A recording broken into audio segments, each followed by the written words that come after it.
presentation to answer those questions.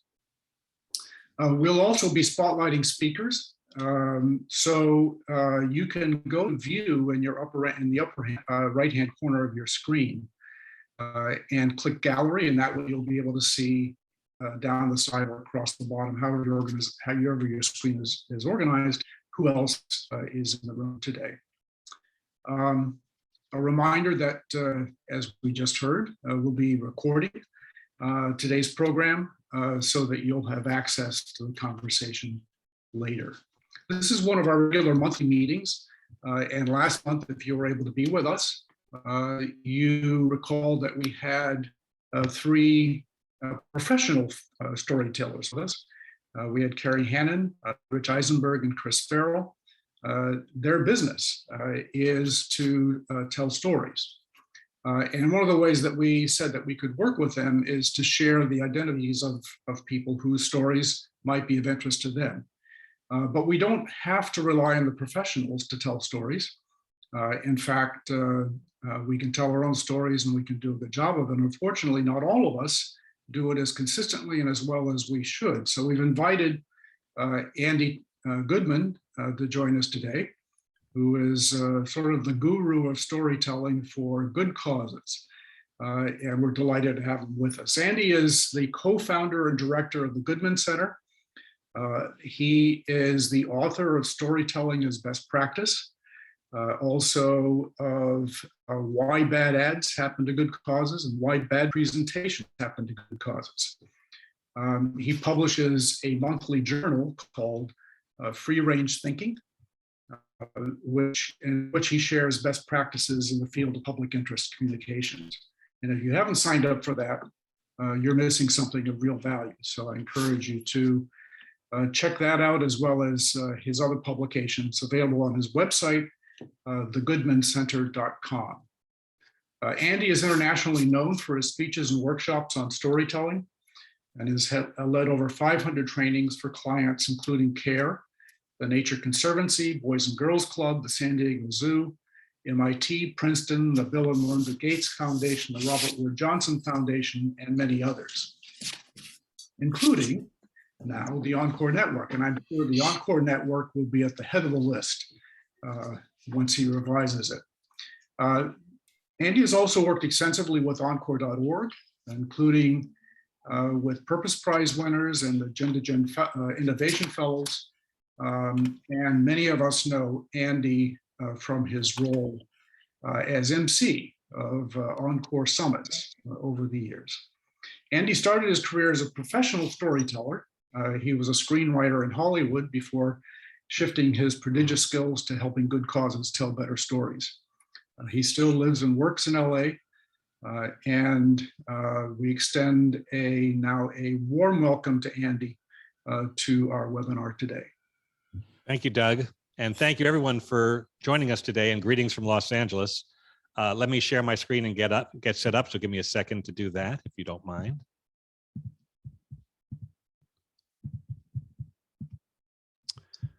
And let me set up my PowerPoint. And you should now be seeing just the slide. How does that look, Doug? Looks great. Seeing the slide okay? All right, let me just get a couple more things set up here. I want to see our participants, who's here. And also I want to be able to keep an eye on the chat box. Let me set that up as well. Okay, all good. So welcome to Change the Story, Change the World, how storytelling can expand our impact and extend our reach. And I am Andy Goodman from the Goodman Center. Whenever we do things online at the Goodman Center, we like to start with what we call community agreements to make sure that this is a true community, that we are engaged, respected, and everyone feels included. So please take a moment to read this.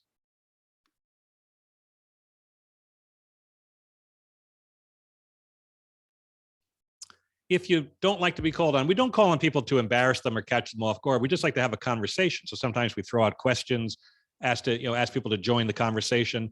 If you don't want to be called on at any point, just direct message Doug Dixon in the chat box. He'll make a note of your name and I'll make sure not to call on you. Also, we recognize that we're on Zoom. The temptation to multitask can be strong. we urge you for the next hour, avoid temptation. Stay strong. Stay with us for the next hour. And if there's anything you'd like to add to make sure that this truly is a community, go ahead and put it in the chat box now, and we'll make a note of it. I'll give you a second to think about it. Anything you want to add to our community agreements. I'll give you a moment before we get going.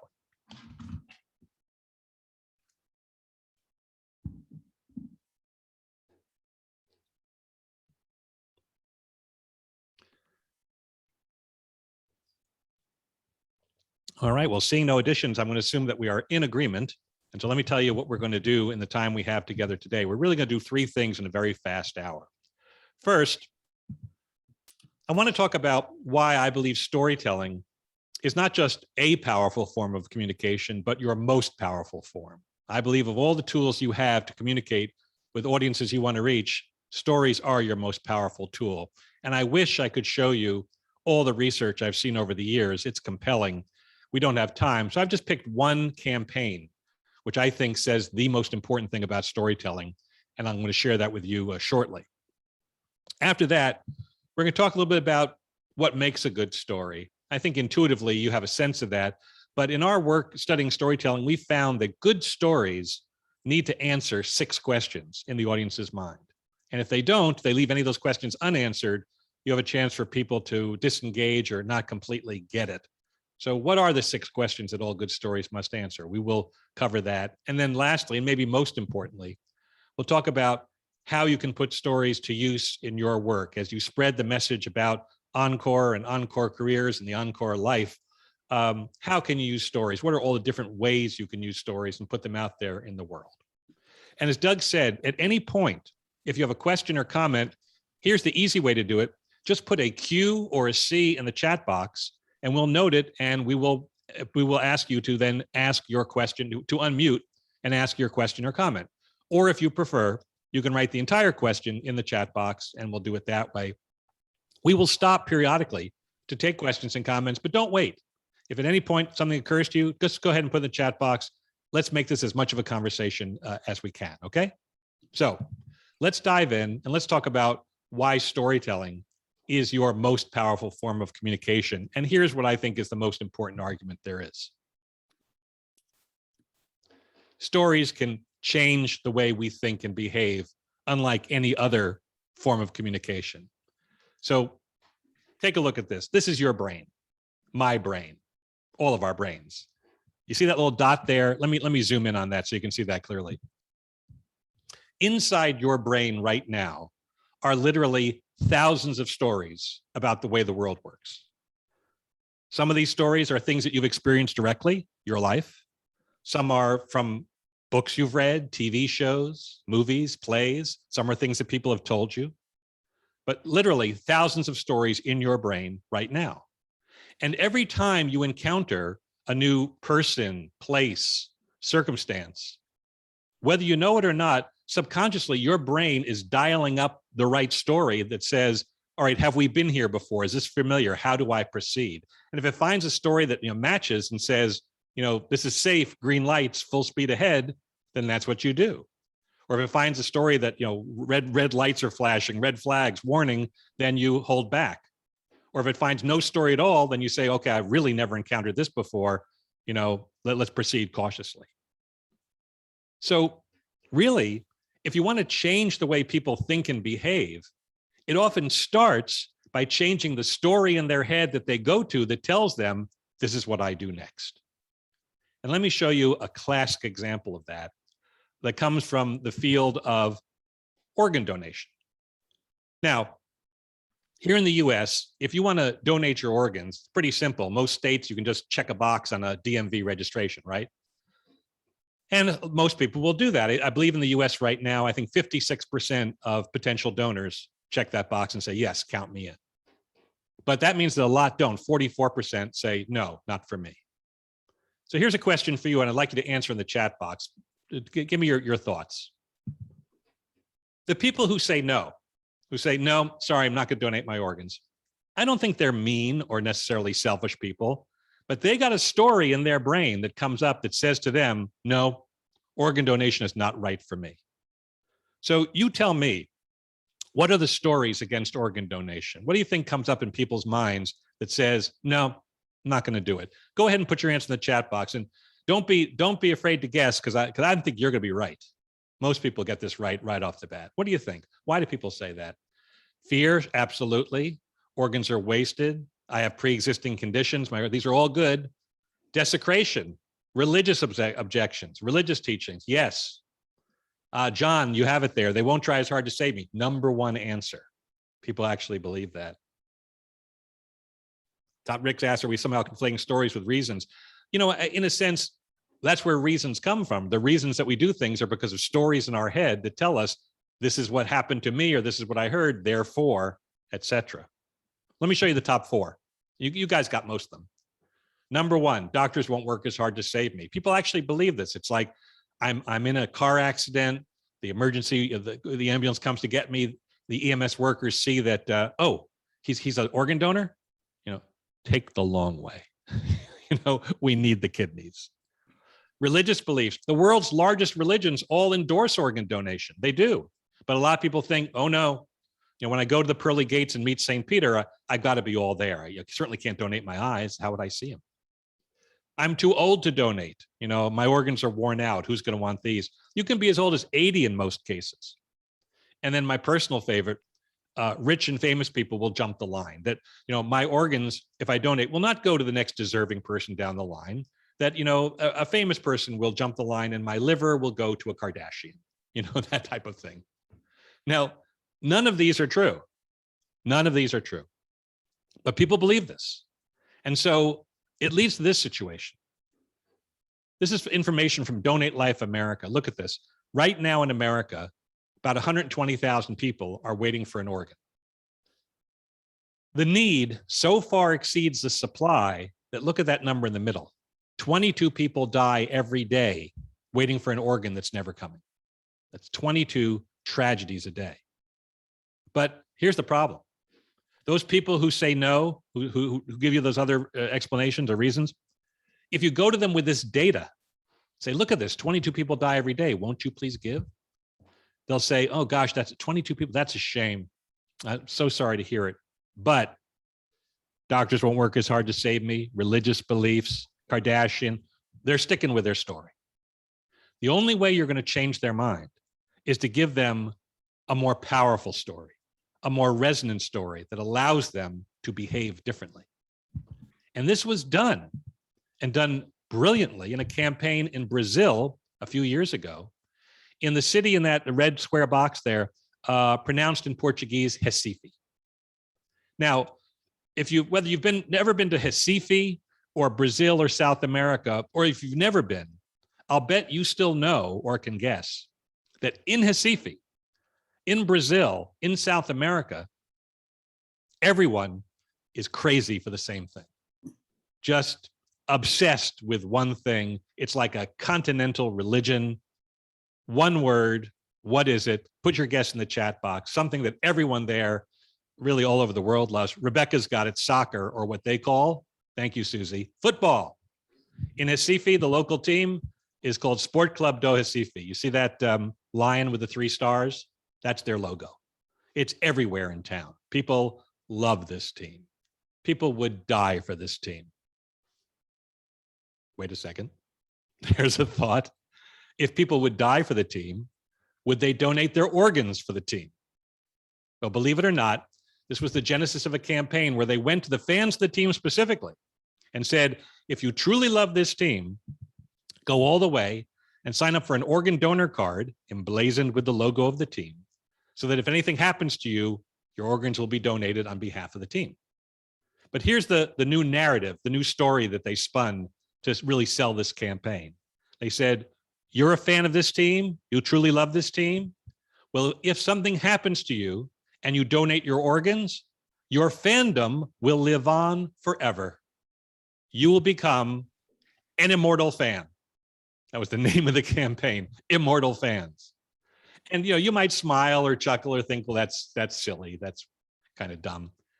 This campaign was wildly successful, wildly successful. And I want to show you a short video that chronicles the success of this campaign. And while you watch it, I want you to keep one number in mind. A few years ago, they did a similar campaign in Pittsburgh. It was called Play It Forward, and it was a campaign to increase organ donation, and they got the stars of local teams, the Steelers, the Pirates, the Penguins, to go on TV and radio and the internet and say, I'm donating, you should too, to leverage people's fandom to get more people to donate, right? And in the course of a year, they signed up about 1,200 people who had never signed up before. So that's good, 1,200 people. Keep that number in mind as you watch this video. Take a look.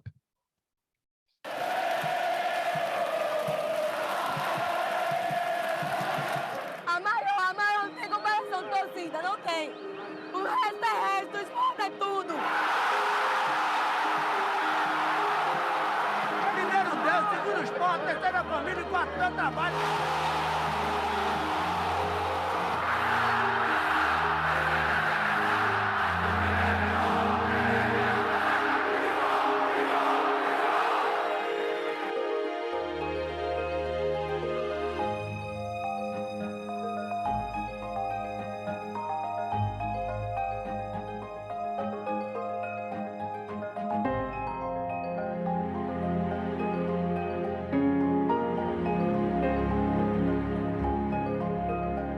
Prometo que os seus olhos vão continuar assistindo o esporte.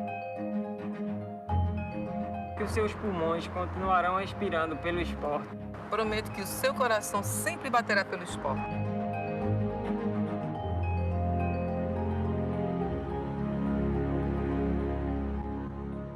Hoje a maior dificuldade que existe no processo de doação é o sim da família.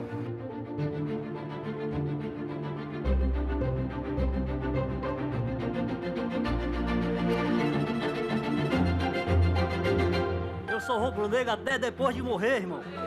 Tem a alma é rubro-negra.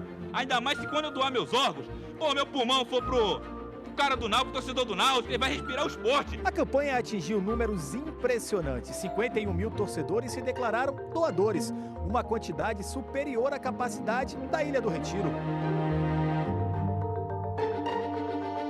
A campanha do esporte, eu não tenho dúvida alguma que serviu para que, aumentando a oferta de doadores, a gente conseguisse zerar essa lista, conseguisse realizar realmente transplante em todos que estavam precisando. Uma campanha de doação de órgãos lançada pelo esporte está ajudando a salvar a vida de muitos torcedores. Antes do vídeo, eu tinha passado 18 anos de diabético e 5 anos fazendo hemodiálise. E a vida só está melhorando, minha visão está voltando aos pouquinhos. Eu renasci de novo. Do Rodrigo. Ele ligou para mim e disse, olha, a gente tem um provável coração para sua mãe. Você pode trazer ela? Eu disse, com certeza. Fiquei aliviado e sabia que eu ainda iria poder ter ela.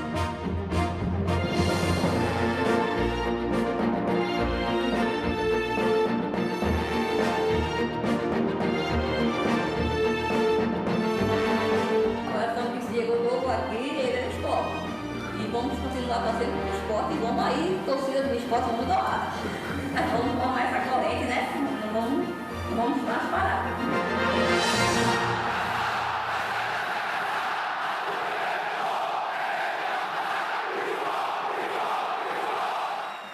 There you go. Pretty impressive, isn't that? You saw that number, 51,000 people signed up for the card right away. The number well north of 60,000 by now. Even better, sport clubs from Paris and Barcelona contacted them and said, how do we do that here? So this very clever idea radiating around the globe. But I don't want you to lose the larger point here, because we're not here today to talk about organ donation or soccer. We're here to talk about communication and storytelling. And I think the takeaway from this campaign was echoed in Daniel Kahneman's book, Thinking Fast and Slow. And if you've never read the book, I highly recommend it. It's just a brilliant analysis of how people think and process information. And one of the things that Kahneman says in the book is this.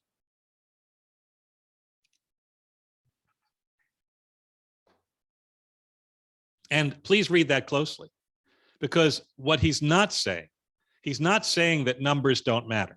He's not saying that we don't need the data. We do. But if you want to change how people think and behave, it often starts with a story that they listen to and say, yes, that makes sense to me. This is how the world works, and is backed by data that says, and I have more than one story to tell you. I didn't cherry pick here. This story is illustrative of many stories. A story backed by data is the 1-2 punch of persuasion.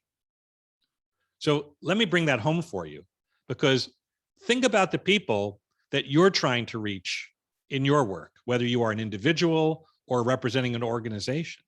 Think about the people you're trying to reach as we spread the word about Encore and this new stage of life. And here's my point. If these are the stories in their heads right now about the way the world works, no amount of data is going to change their mind.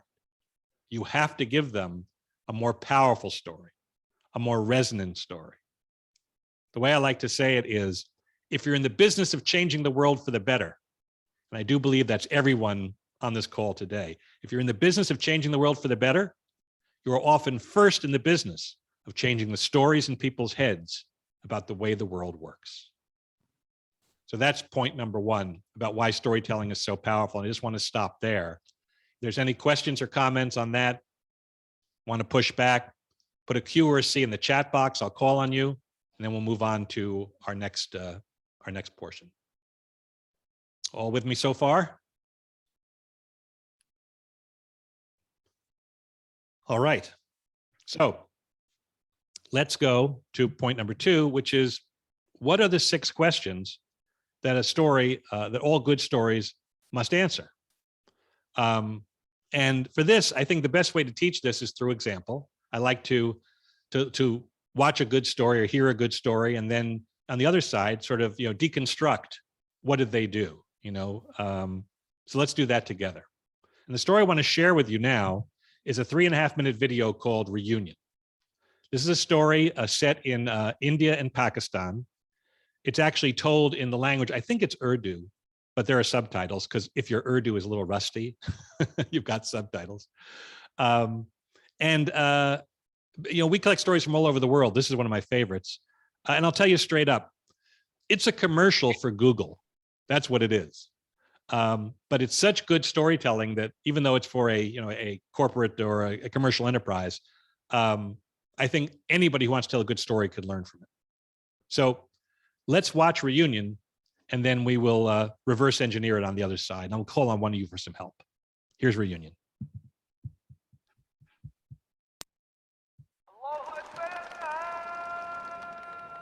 ये मैं, ये यूसुफ, लंगोटिया यार सी मेरा। लाहौर में हमारे घर के सामने एक बड़ा बाग था। उस बाग का गेट बाबा आदम के जमाने। रोज शाम को हमने वहाँ पतंगे उड़ानी, और उसके बाद जाके यूसुफ के दुकान से झझरिया चुरा के खानी। झझरिया? और मेरा साहब नमस्ते। नमस्ते, मेरी पोती मुंबई वाली। और बेटे क्या हाल चाल है?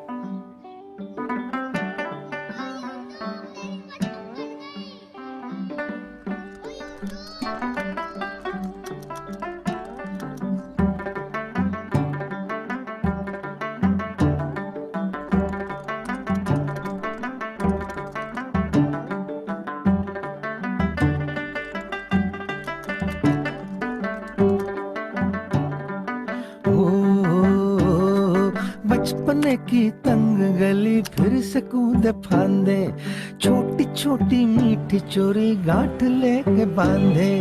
हेलो, अस्सलाम वालेकुम। फाजिल स्वीट्स? हाँ जी।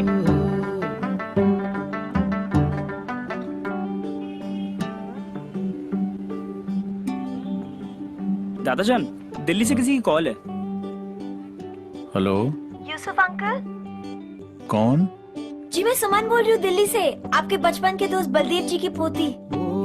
याद है बचपन में आप दोनों झझरिया चुरा के खाते थे? बचपन की तंग गली फिर से कूदे फांदे, छोटी छोटी मीठी चोरी गांठ लेके बांधे। एक पतंग सा उड़ता था परिंदों की तरह, परिंदों की तरह, परिंदों की तरह। एक दौर था मन मन मोर था, एक दौर था मन मन मोर था। पार्टीशन के वक्त हम रातों रात हिंदुस्तान आ गए। दादू यूसुफ दी बड़ी आजादी। कागजों की कश्तियों में डूबा रहता था, झांकती खिड़कियों में उलझा रहता था।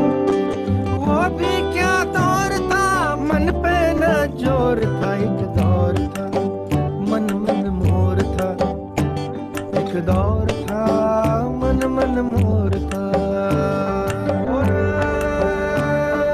भैया थोड़ा जल्दी।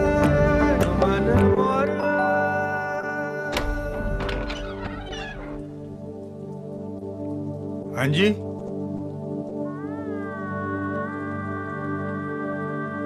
कौन? हैप्पी बर्थडे यारा। यूसुफ, यूसुफ वो यूसुफ, मेरे बल्लू यूसुफ यार।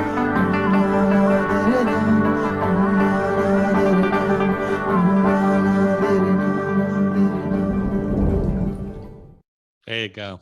Isn't that lovely? You got to like that story. So let's talk about the questions that it asks and answers. I want to get some help here, and I'm going to call on Zulma. Zulma, if you'd unmute your line so we can hear your voice. Zulma, are you there? Yes. Zulma, the reason I'm calling on you is because I find that when people call on people or they run through the group, they always do it alphabetically, and people like you get called on last. So Always. I thought Zulma, is it pronounced Zabala? Yes. Zulma Zabala goes first today. I think that's only fair. That's awesome. So here's the question. There are 6 questions that I believe all good stories must answer. And whether you know it or not, when you see a story, just like when you watch this video, these questions start to line up in your brain, and the storyteller needs to answer them if you're going to be fully engaged. And the first question tends to be, who is the story about? Who's the person or people in this story that I'm going to care about and connect with? They're going to pull me into the landscape of the story. Now, Zulma, there are several characters in this story. You saw them. But if I were to ask you, if there's one above all who sort of is the person driving the action, the person who you connect with, who kind of takes you through the whole thing. Sometimes it's the first person you meet. It's a person who has a clear goal, the person who is more actor than acted upon. Of all the people you met, Zulma, who would you say that is in this story? For me, it was the gentleman who was remembering his friend. Well, so that would be the old guy. But what I think is he's a very important character in the story. But really, his granddaughter Suman is the one who has sort of the idea and who drives the action of the story. Look, they're all important, and we like them all. I think it's only lovely people in the story. So when we meet Suman, she's a dutiful granddaughter visiting her grandfather in Delhi, having tea. Nothing special here, no real story. But then he tells her about his old friend, Yusuf, who he hasn't seen forever and who he misses terribly. And this gives Suman an idea. There's something that she now thinks she wants to do. Zulma, what does she want to do? What does Suman want to do when she hears about her grandfather and his missing friend? She wants to bring them together. She wants to, I think, help her granddad, is it? She wants to help make that connection, reunite them. Yeah. She wants to reunite her grandfather and his old friend, Yusuf. She says, I'm going to bring the 2 old guys together. So what a lovely idea. But not going to be so easy. What are some of the things standing in her way? What is she going to have to overcome to make this happen? Well, she has to define certain things she don't know, identify a place she doesn't know. She didn't know that the candy was the candy. Right. She's got to use those clues, like the store that sold the candy, to find Yusuf, which she ultimately does. She finds him in Lahore, Pakistan.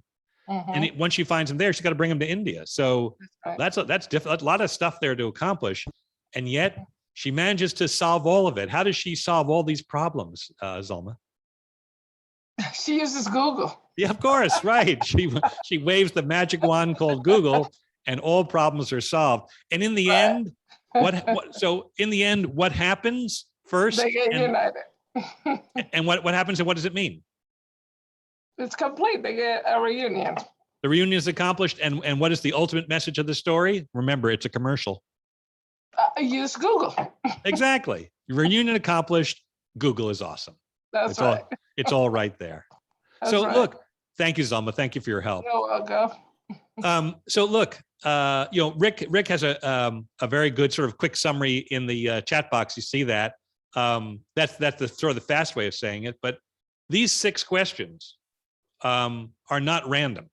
All good stories start by introducing us to a character who we're going to care about. We call this character the protagonist. So who is the story about? Who is the person that I'm going to meet and care about who's going to take me into this landscape? And here's something you got to pay attention to, because if you represent an organization, like for Doug, for example, Encore Boston, that's not a protagonist. People don't identify with organizations. They don't identify with initiatives or campaigns or projects. People identify with people. So if you want to tell a story about the work of your organization, introduce me to somebody who works there or somebody who benefited from their work, who I can meet and care about, who will take me into the story. So the first question your story has to answer is, where's the human being that I'm going to meet and care about, that I'm going to follow into the story? Who is the story about? And then the next question is, what do they want? Stories are not about maintaining the status quo. Stories are about somebody who wants something, to go somewhere, to get something, to change something, to fix something. Stories are about people who have goals. What does the person want? Look, this may sound like a gross oversimplification, but think about a book you're reading, TV show you're binging, movie you've just seen. I'm willing to wager that the story, the plot, boils down to who's it about and what do they want? And once we know that as an audience or a reader or a listener, then we can sit there and go, okay, I got it. It's about him. He wants that. Let's see if he gets it. Off we go. Now, what happens next is critical. On the way to the goal, there has to be some type of barrier standing in this person's way, something that's going to create a little doubt in our mind that they're ever going to get there. Creates conflict, drama, tension.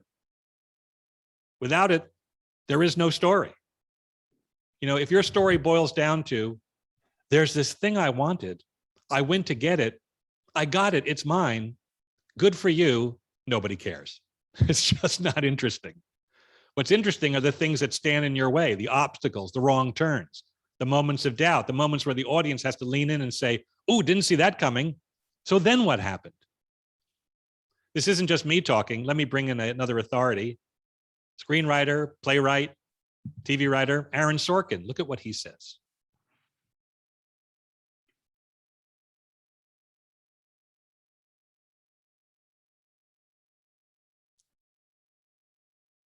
Somebody wants something and something is standing in their way of getting it. Absolutely critical to good storytelling. I like what Jeanette put in the chat box. The cat sat on the mat is not a story. The cat sat on the dog's mat is a story. That introduces some interesting potential conflict there. But look, this isn't just John le Carre or Aaron Sorkin or me talking. This is actually 70,000 years of human history talking. We have literally evolved as a species to need this in our stories. And I'll prove it to you. Bear with me. We're going to do a short course in human history, okay? So we're going to jump back in time 70,000 years, okay? It's 70,000 years ago today. It's a Tuesday. You see these two cavemen? You see that bush in the distance behind and between them? Well, 70,000 years ago, they turned around and noticed that the bush was shaking. Now, it's not windy. There's no reason for it to be shaking, but it's shaking. The caveman on the left observes the shaking bush and he thinks this. The caveman on the right sees the very same thing, but he thinks this. And unmoved by this unusual event, the caveman on the right goes his merry way, whistling a merry tune, and the saber-toothed tiger leaps out of the shaking bush and eats him alive. Caveman on the left, he survives. His DNA gets passed down. We are his descendants. The caveman on the right, not so much. So the point here, and it's a serious one, human beings, Homo sapiens, us, evolved to pay very close attention when something happens that we don't expect. And so 70,000 years later, when we don't have to worry about saber-toothed tigers jumping out of bushes, when we tell a story that captures a little slice of life, that story needs a shaking bush moment. It needs an obstacle, something that makes us wonder, oh, what's this about? You have my full attention. So what stands in their way, and how do they respond to this challenge? Do they turn around and go home? Do they put their head down and bash through? Do they figure a clever way around? And maybe there's more than one challenge. So how do they respond every time they run into a new problem or a new obstacle? This will tell us something about them, their character, the organization they represent. What happens in the end? Do they achieve the goal? So we've told a success story.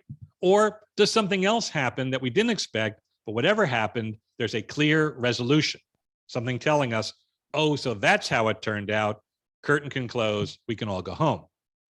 And lastly, and most importantly, what does it all mean to the people in the story and to us, the audience? These are the 6 questions that your story must answer if it's going to truly engage people from beginning to middle to end. And what you're looking at here is basically what they call the 3-act structure of dramatic narrative. So let me stop there again and say if there are any questions or comments. And I believe I missed a question early on. Rebecca has one. Seems like the visual and music was a huge part of why the story was compelling. With today's audiences, are stories effective if told with words only? You know, Rebecca, no doubt, everything contributes to a good story. So, stirring music, beautiful, compelling visuals, of course they add. But what I want you all to see is that stories sit on this very solid structure answering these questions. So whether it's just simply words on a page or words coming out of your mouth, or with all the enhancements of video and music, etc., it still relies on those answering those questions. All the beautiful music and visuals in the world will not save a story that doesn't attend to these basics. Doug, were there other questions earlier on that I missed? I think I scrolled past 1 or 2. I didn't see any that you missed. I'm going back to look. I don't see any. There was one I saw about, oh, here it is, from John. So what might the story be for connecting ukulele communities around the world? John, you'd just be amazed how many times I get that question. No, I'm just kidding. I can imagine. Yeah, actually, that's the first time. I think these are stories, like you say, mission, increase your joy and build community through music. I think stories that show people that prove this, that show people building community through music, through their mutual love of ukuleles, those are the stories to tell. That these people who may play this instrument that people consider, sort of a special instrument or outside the norm. It's not a guitar, it's not a piano, almost, I guess some people may consider ukulele a novelty instrument, for example, and I had no offense to ukulele communities, but the idea that this does create community, tell the stories that show that, prove it. Use stories to make that point. Thanks. Thank you. Andy, I have a question related to Rebecca's, and that is assuming that 2 stories side by side are equally powerful in terms of answering these 6 questions. Yeah. Is there an advantage of the music, the visuals, all of the other bells and whistles, you might say, over the written word in terms of reaching people? I say again, it depends. I mean, if you told me you have 2 stories that are perfectly equal in terms of answering all the questions and meeting all the structural components, but one has all the bells and whistles, sure, that probably has a greater chance of influencing people. But, I've seen stories very simply told in very few words that are so expertly told that even with a few words, it's powerful. And at the same time, I've seen very highly produced videos that fall flat because They just don't have the essential structure. So there's no guarantee one way or another. You know, you know, I have to give you the answer always. It depends. It depends on the execution. But that's a good question. All right, let's move on to our final segment, which is how can you put stories to use in your work? So let's say that you go out and you collect some of these stories that show what an encore career looks like, what the encore lifestyle looks like. Try and convince more people to become part of the encore community. Where can you put these stories? Be they text, be they pictures and text, be they video?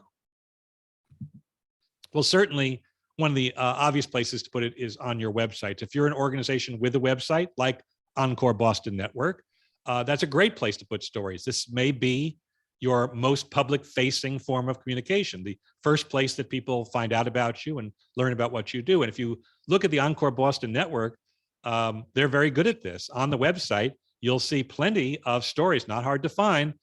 Click on any one of these where it says read more, and you'll see a picture of the person and their story about their encore life, their encore career. So certainly your websites are a place to feature your stories. If you tell stories in video, they can go on your website, they can go on YouTube, you can link to them on Facebook and social media, etc. As Doug mentioned at the top, I've worked with Encore.org, and last year I worked with them on their Gen to Gen Fellowship, which is, you know, different generations working together to create wonderful programs. One of the people I worked with was Elizabeth Locon, who goes by the name Lika, who created a program called Opening Minds Through Art. And together we created a 3-minute video where she talks about what she did and tells the story that is kind of like the creation story of Opening Minds Through Art. And I want to share with you just a minute of that video because it's a wonderfully told story about someone who's made a great strides in her encore career. So here's Elizabeth telling the first minute of her story. Take a look. In 2008, I visited a nursing home in Oxford, Ohio as a gerontology graduate student. There I met Cora. She was in her 80s. Cora had advanced dementia and was no longer able to talk, walk, or eat on her own. And she had been that way for some years. But what Cora could do is hold a paintbrush and move it ever so slowly to blend colors and create new colors. This is Cora, and this is Cora's painting.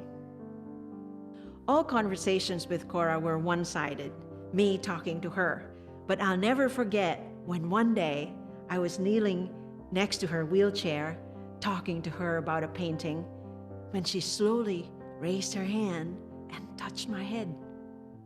I stopped talking. Then out of the blue, she whispered, "Sweetie." It was the first time she had spoken in years. The nursing home staff was stunned. I knew something really special just happened. Cora had given me a gift. She came out of her silence to declare her friendship. I wanted to share Cora's gift with other students like me. It was then that Opening Minds Through Art, or OMA, was born as an intergenerational art program that pairs students with people living with dementia. There you go. So there's the creation story in the first minute of this video. Isn't that lovely? So as I said, you can also use social media, be it Twitter or Facebook or Instagram, maybe not to tell the whole story, but to provide kind of a headline and a link. And we've seen lots of organizations do this. Again, Doug's Encore Boston Network uses Twitter to great extent. Generations United, another organization some of you may know. This is their Facebook page, and there's a lovely story they tell here. Look, let me blow that up for you. The grandfather making a Halloween costume. He has a grandson who's in a wheelchair, and look at the costume he makes. He turns it into a bus. Isn't that lovely? And so there's Twitter, Facebook, Instagram. All the social media are places to tell stories as well. If you go out and give speeches and presentations, these are a chance for you to incorporate stories that show what an encore career or an encore lifestyle looks like for the people who you know who have made this transition, who have tried this and are experiencing success and a happier new chapter. And finally, if you start collecting stories on a regular basis, you'll want to have a story bank, which is basically a place to find them, whether it's internally to say, oh, I heard this good story that Doug told. Where is that? Well, it's in the story bank. It's on our website or in our intranet, or a place where people visiting your organization's website can find stories very easily. Again, going back to Doug's example, you don't have to dig to find the stories on the website. They're just easily accessible. So all different ways to put stories to use in your work.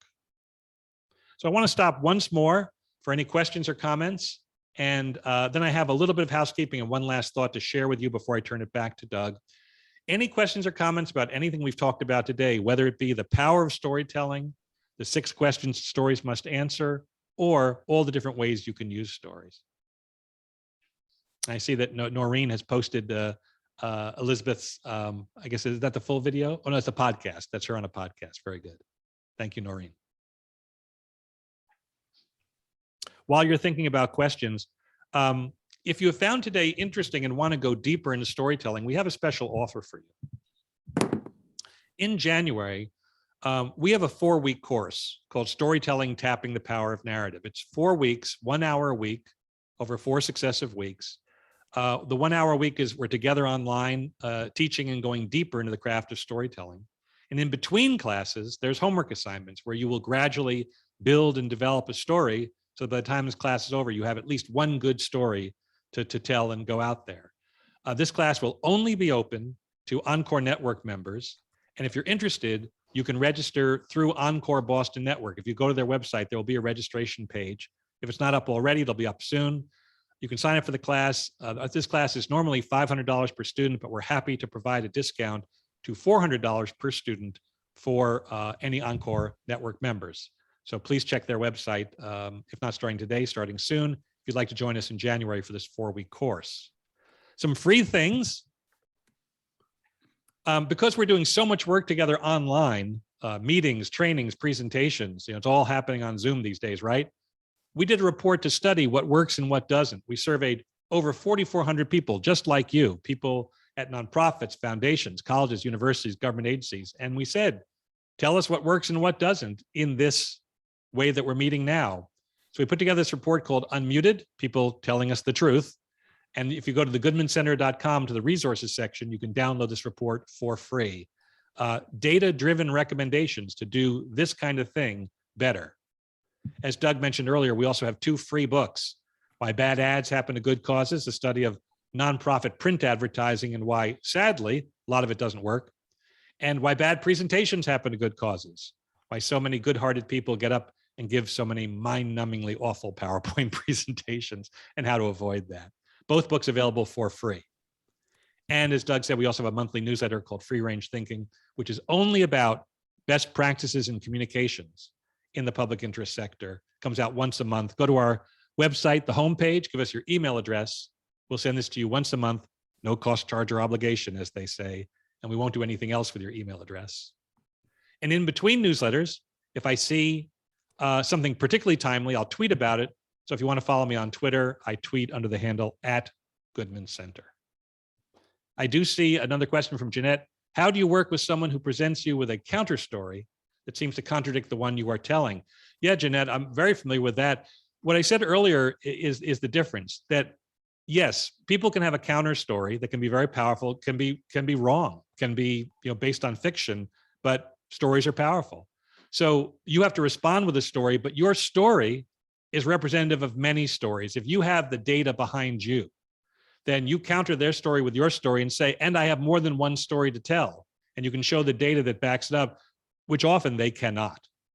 So stories can be used for good or evil, as they say. It's a neutral tool, can be used by anybody. But if you have the truth and the facts on your side, your one story should represent many stories, and theirs will not. Andy, we have several questions. One from Susie Harder. Go ahead. Hi, I'm curious about, and it kind of leads into what Rick had mentioned here about, it being hard to tell your own story. And as the founder and director of both a nonprofit and a school-based program that were both launched in the last year, there's this great story behind it. And I'm curious on kind of the difference between when you tell your own story. So say the story is mapped out well, but you telling your story versus someone kind of telling your story, and how that resonates different. And is it more impactful if it's coming straight from you, or does it feel kind of more authentic that it's happening and kind of someone is telling all of the parts of how it came together? That's a very good question. In general, when someone tells their own story and tells it well, there's nothing more powerful than that. This is me sharing my testimony. Here's my truth, and telling my story. When that happens, you're not going to beat that. That said, very good storytellers can tell someone else's story powerfully because they have gotten the essential details. They've captured the truth of it and they convey it well. But pound for pound, letting someone tell their own story is always going to be the best way to go. Okay, wonderful. Thank you. Rick Moody has a comment about working with nonprofits on fundraising. Go ahead, Rick. And then I see a gentleman with a hand up. We'll go to him next. Rick, go ahead. I've already put mine in the chat room. I don't have anything more to add. Are you talking about the last one that says, are we trying to tell the organization story? That question? Yes. Yes. And I think you responded to it. Okay. Very good. The gentleman with the hand up, please go ahead. Yes. So first, it's a comment. I'm a documentarian, along with a few other things, and I've been focused on aging and intergenerational interactions.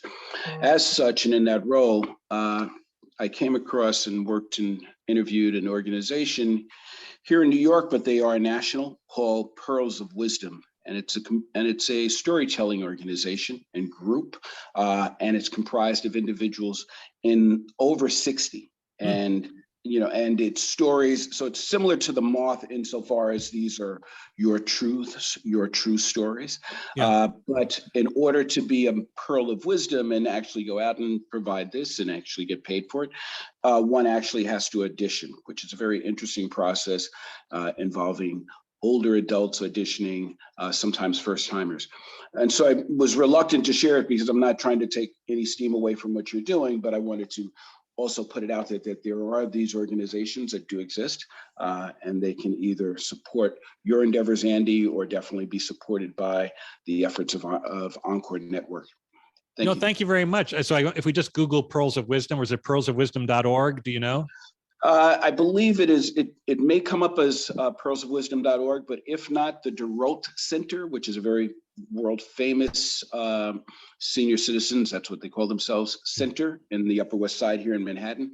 And you can definitely pull them up, DeRote or pearlsofwisdom.org. DeRote is also. Could you spell DeRote? D-O-R-O-T, I believe. D-O-R-O-T. Very good. All right. Thank you for that tip. We appreciate that. Certainly. I also want to address Clint Wilkins' comment that says it's important to avoid the trap of telling the stories of exceptional older adults. I agree that if you make the people who begin Encore careers seem exceptional, extraordinary, et cetera, that is a trap. I think that the trick is to show people who look very much like you and me, that in the introduction, these are ordinary people who sometimes do extraordinary things, but that I think it's more important that we establish that these are people who in the initial, as we meet them, do not appear to be superheroes, but just ordinary older adults who've decided to take this venture. And I think that's an important point. And Clint, thank you for underscoring that. So just to follow up, how do you do that?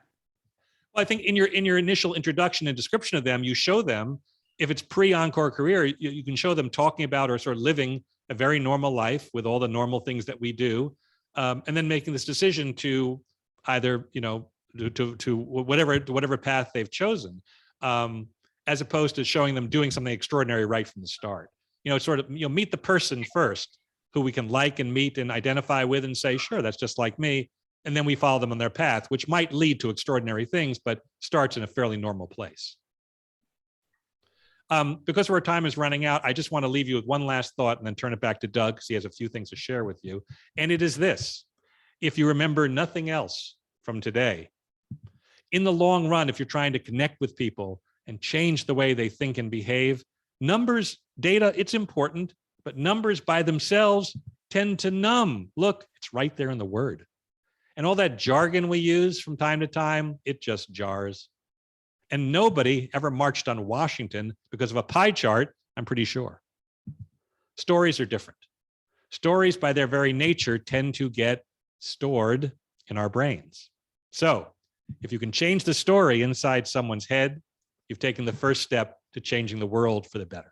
And if you will go forth and do that, then for today, for right now, I can say that we can close the curtain on this story, but it's definitely not the end. Thank you, Encore Network. Thank you very much for this opportunity. And Doug, I turn it back to you. And thank you, Andy, for a very powerful and insightful presentation.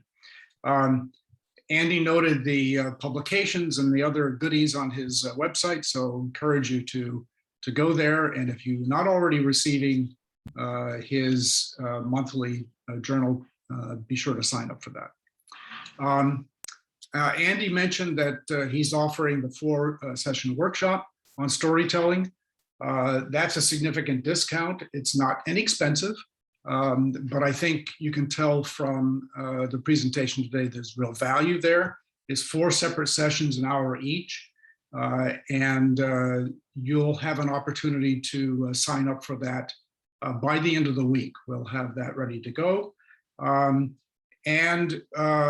January 1 is our target date for getting together 15. There's a minimum of 15 for us to hold this. 15 is a small number, but that's intentional because we want to be working together in a small group to get as much value as we can from Andy's support. He's also offered one-on-one coaching sessions to those who participate, by working together, we will be sharing our interest in storytelling and also work in the direction of sharing our stories. So that's something else. If you're interested in exploring the possibility of creating a story bank, as Andy mentioned, please put your name and email address in the chat, and I'll follow up with you and we'll see if we can move in that direction. In December, we were scheduled for our next meeting. We were scheduled to host Ken Dykewald, whose research, writing, and thought leadership have supported the growth of our field over the last 30 plus years. Unfortunately, Ken has had to postpone that to March. So we'll look forward to getting together with Ken in 2022. But instead of that, we're going to hold our own Secret Santa get-together, hosted by Amy Avergun, who many of you may remember from the Brain Friendly webinar that she did for us back in April. The message here is that, first of all, it's the holiday, and it's nice to get together, but it's also nice to get to know each other in the context of the skills and the knowledge that we each bring to the network. So we will be connecting around shared skills and knowledge in small groups and finding our Secret Santa being the person who can help us out with the things that we need help with. That is December 15th, a Wednesday, 12 to 1 Eastern Time, 9 to 10 Pacific Time, and all the intervals in between. You won't want to miss this chance to have some fun together and to join the holiday spirit. If you're inclined, you can bring your eggnog and wear your Santa hat. So we'll look forward to that. Now, as we end all of our meetings, please let us know what you think about today's program by answering this poll. How much of what you learned today will be valuable to you going forward?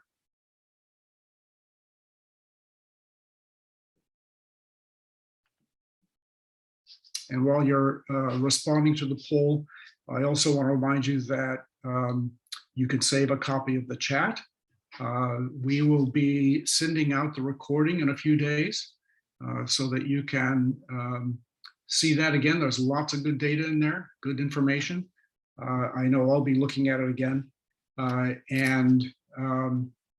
We need your input. If you have thoughts about programs going forward, let us know about those as well. And thanks for being a part of the Encore Network. Thanks for joining us today. And thanks to Andy again for a wonderful presentation and hope you all have a wonderful day.